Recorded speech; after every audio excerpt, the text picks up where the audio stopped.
Всем привет! Сегодня будет немножко необычный формат видео. Меня очень давно просили сделать обзор на такой аппаратик, который называется принтер для рисунков, то есть такая штучка, которая печатает на ногтях, в принципе, все, что вы захотите. И я очень сильно обрадовалась, когда такая возможность у меня появилась. Одна компания мне как раз-таки сказала: давай мы тебе вышлем, и сделаешь обзор. И я такая: ну давайте я сначала узнаю. Я почитала отзывы, все было так классно, все было прям-таки в шоколаде. То есть отзывы все стопроцентно хорошие, блогеры отзываются отлично, печатается рисунок. Но мне сначала показалось как-то не так. Я думала, может быть, какие-то не те рисунки они выбрали. В общем, сегодня я хочу рассказать всю правду о этих самых принтерах. И начнем мы, знаете, с чего? Мы начнем с цены. 42 тысячи рублей. Но это та цена, которую мне озвучили, и, честно говоря, я считаю, что это дороговато. Учитывая, что там еще и картридж на 2500, и этого картриджа хватит где-то на 300 рисунков. В общем, сами посчитайте, так себе рентабельность, на мой взгляд, получается. Конечно, я уже посмотрела и узнала, что можно такой аппаратик прикупить на Али, и будет стоить это, как скажем, всего 21 тысячу рублей, и тоже, на мой взгляд, недешево. Но, тем не менее, если все-таки устройство классное и действительно справляется с тем, что оно должно делать, то почему бы и нет? 20 или 40, если это избавит вас от всех проблем и от необходимости долго рисовать что-то на ногтях, а просто клиент принес, да хоть фотографию своего кота, и раз вы напечатали. Вот как раз сейчас вы наблюдаете, как я все это дело распаковываю. Конечно же, название мы спрятали, дабы никого не обидеть и не оскорбить. В общем, дело в том, что мне пришлось отказаться от такого обзора, потому что я поняла, что я не могу сказать своим подписчикам того же, что я прочитала и увидела в интернете. Честно, мне что-то он как-то не зашел. Но не то, чтобы прям вот фу-фу-фу и прям совсем нельзя, но вы сейчас посмотрите на несколько моих попыток, а их было как минимум 3, то есть я делала 3 раза маникюр, полностью, естественно, чтобы все красиво отснять. Я даже нарастила 1 раз мужу ногти, это тоже будет у нас в видео, но сегодня не об этом. Вот, я реально 3 раза пыталась, я созванивалась со службой поддержки, которая у них есть, в надежде, что они что-то мне подскажут и помогут, но подводных камней оказалось целую кучу. Во-первых, да, там, ладно, надо нанести эти защитные специальные средства на кожу, это то же самое, что в стемпинге, тут ничего нового. Потом есть какой-то специальный гель, мы не будем его называть, конечно же, здесь, который наносится на ноготь. И, естественно, этот гель я нанесла и просушила в лампе, и он стал матовым, и я подумала такая: о, печатается на матовый топ, вот это здорово. Но на самом деле оказалось, после того, как я это сделала, и еще раз поговорила со службой поддержки, что на самом деле этот гель сушить не нужно. То есть нужно нанести на ноготь этот специальный гель, на который будет печататься рисунок, промазать вокруг вот этим самым Skin Defender, клеем ПВА, вы поняли, и вот этот палец засунуть в аппарат, чтобы напечатать там вот этот самый рисунок. Вот я как раз сейчас показываю этот гель, он бывает беленький, у кого-то он был прозрачный, я разные видела, у меня, попался белый. И казалось бы, все ничего, но мы все знаем, как наши клиенты себя ведут на маникюре. То есть они не то чтобы палец, прости господи, ровно в лампу поставить, не хочу сейчас никого обидеть, но мы понимаем, да, то есть работа с людьми, работа с клиентами — это немножко другое, и тут нужно за ними смотреть. Лично я всегда смотрю, как они куда там руку засовывают, как в лампу, как вытаскивают и так далее. А тут надо намазать, не просушить, вокруг вот этим клеем ПВА, и все вот это ровно поставить в аппаратик. Но это еще не все. Очень важно подобрать рисунок. Смотрите, рисунок должен быть максимально четкий на прозрачном фоне. Допустим, в данном случае мы выбрали снеговичка олова, если я ничего не путаю. Да, я вроде не путаю. Потом мы его центруем, и, как видите, нужно и пальцем попасть, чтобы никуда там ничего не съехало. Ладно, это допустим. А дальше начинается то, чего я вообще не ожидала, потому что нужно, оказывается, 40 секунд, идет печать, 40 секунд нужно держать палец неподвижно в этом аппарате. Можете себе представить? Наши клиенты, которые не могут ровно сидеть, то есть они постоянно переминаются с булочки на булочку, а некоторые вообще встают. Я не знаю, у вас такое бывает или нет, у нас в салоне частенько клиенты стоят, говорит: я устала, у меня спинка болит, я постою. Окей, постой, не проблема. Но тут ведь такое дело, и сколько раз мы не пробовали, если честно, мало что получалось. Но в данной ситуации, конкретно здесь, я напечатала рисунок не по технологии. И, честно говоря, так мне понравилось больше всего из того, что я делала, то есть я напечатала его на просушенный гель для вот этого принтера. а не на мокрые. А мне сказали, что у вас получилось, ну, я говорю, ну, красиво, как бы, ну, как-то синит, и вот недостаточно четко, то есть вот, ну, даже слайдер будет смотреться, на мой взгляд, интереснее.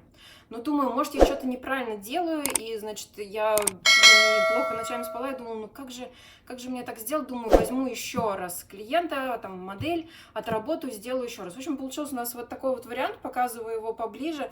Ну, я не очень довольна печатью, что-то все какое-то синее и немножко расплывчатое. Но, как выяснилось, это был, оказывается, самый хороший вариант. Дальше в расход пошел муж. Ну, кстати говоря, зато отсняла прикольный мастер-класс про налипшую кутикулу. Ссылочки на инструменты фрезы, как всегда, оставлю, чтобы вас не мучить лишними вопросами, комментариями. Присыпку использую для того, чтобы фрезы не забивались. Ну, а пока я выполняю маникюр и, прости господи, наращивание на эти 2 пальца, потому что я понимала, что, ну, это просто ночь была, и мне нужно было хотя бы кого-то, на себе было не совсем удобно, и я решила, в общем, мужу нарастить 2 ногтя, но я потом их сразу сняла. Ну, зато, кстати, я еще отрабатываю срез ножничками, можете посмотреть, и также у меня в инстаграме тоже есть эти страдания. Ну, ладно, тут мы решили сделать по технологии все как положено, то есть на мокрый гель напечатать, намазать этим Skin Defender и всякое такое.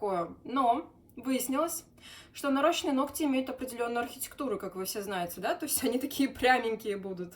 Ну, то есть вот без стандартной вот этой вот капельки, горочки, которые мы делаем на ногтях.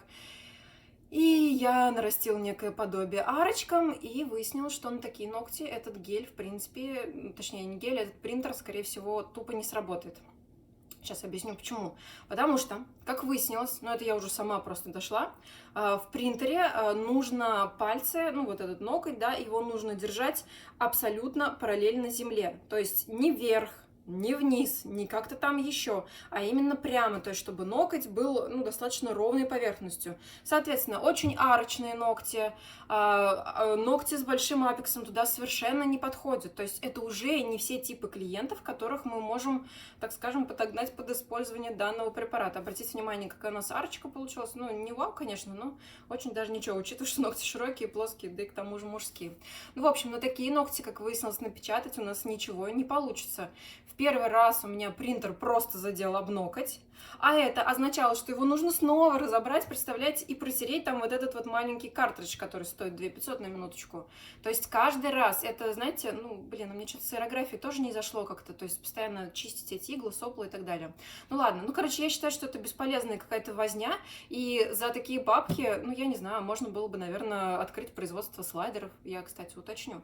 Я думаю, что это не такая проблема позвонить в компанию, которая этим занимается, и заказать под себя какую-то партию слайдеров, честное слово, потому что то, что приходится делать, это кошмар.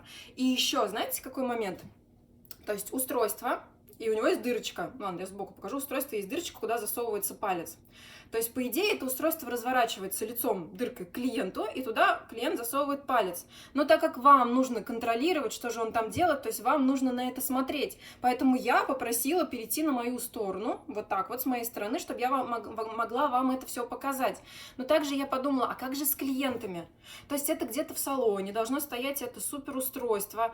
И еще, да, не забываем, там это программное обеспечение, там это все законнектить, соединить. И самое что стрёмное, знаете что не было зарядника в комплекте, провод был, а вот самой вилки не было, и благо она у меня просто нашлась, и там на сколько-то ватт или вольт, ну, короче, там были какие-то требования, которые чудом просто я смогла соблюсти, потому что у меня просто было это устройство с разъемами на нужную ваттность или мощность, ладно, я, короче, в этом не разбираюсь, этим занималась вообще не я. И да, я бы одна это точно не смогла сделать. То есть мы чуть ли не всем миром сидели, с ним разбирались. Но я подумала, что в первый раз, и, может быть, как бы потом привыкаешь, все нормально. Но представьте себе, то есть вы ведете куда-то клиента с этим мокрым, непросохшим гелем, с этим клеем, а если на несколько пальцев они склеиваются, ну, можете представить, что будет происходить тогда с этими ногтями. А я это уже, естественно, прошла. Ну и тут дальше, то, с чем мы столкнулись, это арочный ноготь, не очень ровно положенный в лампу, но опять-таки увидеть, как клиент его положил в лампу, мы просто не можем. То есть там нет вот этого вот уровня. Не знаю, сделайте туда уровень, может быть, чуть-чуть проще будет. И в этот момент Антон мне говорит, я чувствую, что эта фигня по моему ногтю едет. И мы вытаскиваем и думаем, что вроде, ой, красиво, а нет. Вот видите плешивинку? Это как раз то место, где наш аппаратик задел об ноготь. Ну, казалось бы, очень даже ничего. И вот теперь следующая сложность. По-хорошему нужно было сначала снять защитную пленку, а потом просушить. Но снять защитную пленку и не задеть при этом ноготь шансы были невелики. Поэтому мы просушили, и вся краска просто въелась в кожу вокруг, и нифига она не оттиралась. Кто-то говорил, что она там оттирается и всякое такое. Нет, ничего не оттирается, вот мы пытались, и получилось вот это вот. Ну и вся подушечка тоже была этим заляпана. И, знаете, вот лично на моих клиентах, на нашем салоне, я могу сказать, что они рассматривают каждую там заусенчику, да, там каждый микрон, который ты, в принципе, не видишь глазом, но можно рассмотреть на фотографии, они все это смотрят, что все было идеально. А тут не докрашенные бока, как вы видите, да, из-за того, что ноготь был арочный рисунок на весь ноготь, ну и вот это вот плешины, плюс еще грязные валики. Ну, короче, ладно, мы не сдавались, я подумала, что надо, наверное, взять другой рисунок, и мы решили напечатать следующий ноготь, совершенно с другим принтом, но тоже на весь ноготь. Ну, честно, от того, что было на фотке, и то, что получилось, вот эта вот полупиксельная фигня, я не знаю, как это назвать. Ну, в общем, меня результат, честно говоря, очень-очень расстроил. Это уже покрытые ногти топом, 100-500 миллионов раз протертые, обезжиренные, но на них все равно осталась краска. Вот так вот это выглядит с той стороны. То есть я даже не представляю, как клиента отпустить вот с этим и сказать: ну, вы знаете, это когда-нибудь ототрется, вы там помоете руки раз 15, и может оно отмоется. Но оно ведь не отмоется. Ну, оно, короче, какое-то время отмывалось. Ну, так случилась моя третья модель. Тут уже мы делали полный маникюр, и этот маникюр был новогодний. И мы подумали, что лучше мы вернемся к нашим... Сначала мы решили опять олово напечатать с оленями. Но потом, ладно, нам скинули. Я говорю: скиньте мне, пожалуйста, рекомендованные рисунки, которые точно хорошо получатся. Ну, прям чтобы 100%, чтобы я не мучилась. Я думала, что я, наверное, что-то неправильно выбираю. Окей, у моей модели в данном случае, ну ладно, трапециевидные ногти, но они вверх растущие. Да-да, так вот получилось. И самое стрёмное, что я не учла еще один момент. Оказывается, ну, как бы пальцы же у нас все разные, так же, как и мы. И, в общем, выяснилось, что толщина вот этой подушечки тоже имеет значение. Ну, это логично, потому что там должно быть определенное расстояние до вот этого устройства, которое печатает, правильно? Соответственно, если у вас подушечка чуть толще, чем нужно, а ноготь немножко взлетный, сейчас я попробую на этом показать, но вот у меня не взлетный, вот у нее чуть взлетает. Ну, мы сделали короткие, мы выровняли, но это немножко чувствуется, и подушка полновата на большом пальце. И, в общем, хочешь не хочешь, а этот большой пальчик кончиком также точно задевал. То есть не каждый вид клиента, ну, подойдет вообще для такого аппарата. Вот я снова наношу защитное средство. Снова сейчас будем наносить принт-гель, и тут будет несколько попыток нанести эту самую белку. Вот у нас была белка, там, по-моему, с чашкой кофе, мне показалось, что она такая достаточно симпатичная. Также были попытки нанести пингвина, но я не знаю, если вы угадаете по видео, кто из них белка, кто пингвин, вы будете молодцы. Ну, в общем, мое умозаключение, да, и мораль сей басни такова, что не так уж это устройство и хорошо, и я не могу вам сказать, что я рекомендую его к покупке. Оно просто мне не понравилось. Я не говорю, что оно там супер плохое или какое-то там не такое, или там производитель мне не понравился. Нет. Просто я считаю, что это нерентабельно, я считаю, что проще наклеить слайдер. Да блин, мне даже нарисовать, наверное, было бы все это легче, чем заниматься вот этой вот фигней. И мысль о том, что где-то в салоне у тебя стоит вот этот аппарат, на каком-то конкретном телефоне должна стоять эта программа, они все время должны быть в коннекте, и клиент с определенной формой пальца. А вот это, кстати, белка. Похоже? Найди белку, сможешь? Я тоже не смогла. Ну, короче, они мне сказали, что это вроде как хороший результат, но, честно, я недовольна. Я считаю, что мутный, размазанный. А вот это пингвин. Да-да. Ну, он такой. Это я вам показываю, там такие штучки были для тест-печати. Они то квадратики, то еще какие-то рисунки печатали. Ну, в общем, мы напечатали оловой вот такую ветку, и краска отмылась только через пару дней. Честно, мы потом этот маникюр полностью перекрасили, то есть там был френч, и сделали эти пальцы однотонными, я перекрыла их цветом морской волны, потому что мы поняли, что к этим рисункам какой цвет не подбери, это все смотрится некрасиво, это неинтересно.